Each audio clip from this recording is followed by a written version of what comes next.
The first principle is really very simple. It's show up. This means being present in your class, whether it's online or on ground.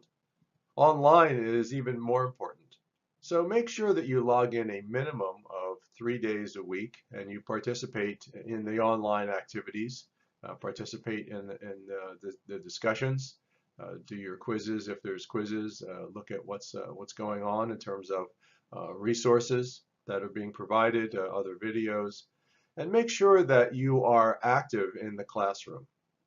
As they say, 80% of life is simply showing up, and nowhere is this more true than in classes and in learning activities. So figure out what this means for you in terms of your time allocation. This requires some time management skills. So make sure that you've allocated sufficient time for the class in your life. The second principle is be here.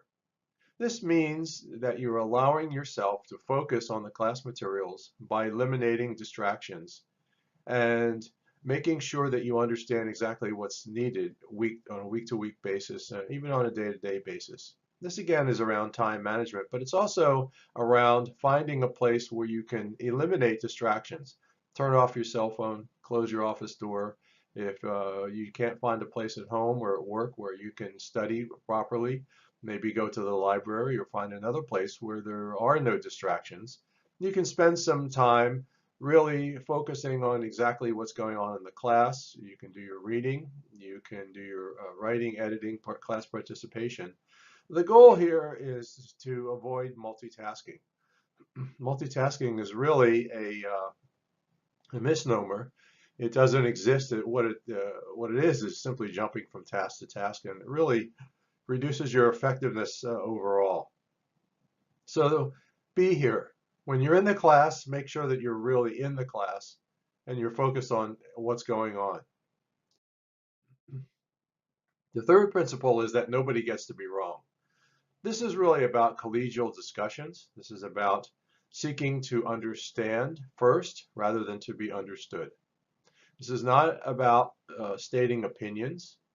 It can be about stating opinions if you are refuting an argument or you are expanding on a discussion, as long as your opinions are supported by peer-reviewed data. We're really not interested in your unsupported opinions because these really are not relevant in an academic setting. What is relevant is arguments and information based on peer-reviewed validated studies. And so rather than making other people wrong by simply stating an opinion, if you are going to challenge someone, make sure that you have developed a very valid and cogent argument and supported by validated data from peer-reviewed studies. You can find these in the library. You can find them on Google Scholar. So rather than making other people wrong, seek to figure out why they're saying what they're saying. You can challenge them. Are you sure this data is complete? Have you thought about this? How about let's extend this? If you agree with them, you can extend it and cite some more studies.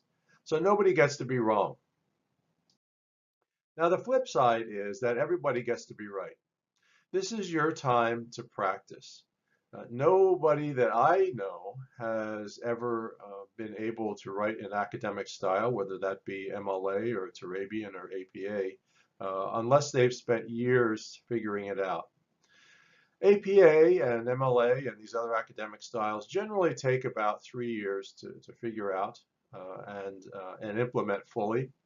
They're much more than formats. They're actually a way of thinking. And so once you become familiar with how the academic thought process works, you'll be able to implement these styles properly. Now, the only way to become familiar with the way the academic thought process works is to practice it. And that means practicing in discussions, practicing in papers, and getting involved in your academic activities. So the better you do will be a direct result of the amount that you practice. Think of this as a musical instrument. The more you practice, the better you get. Writing is that way. And getting involved in academic activities especially is that way. They can be very complex.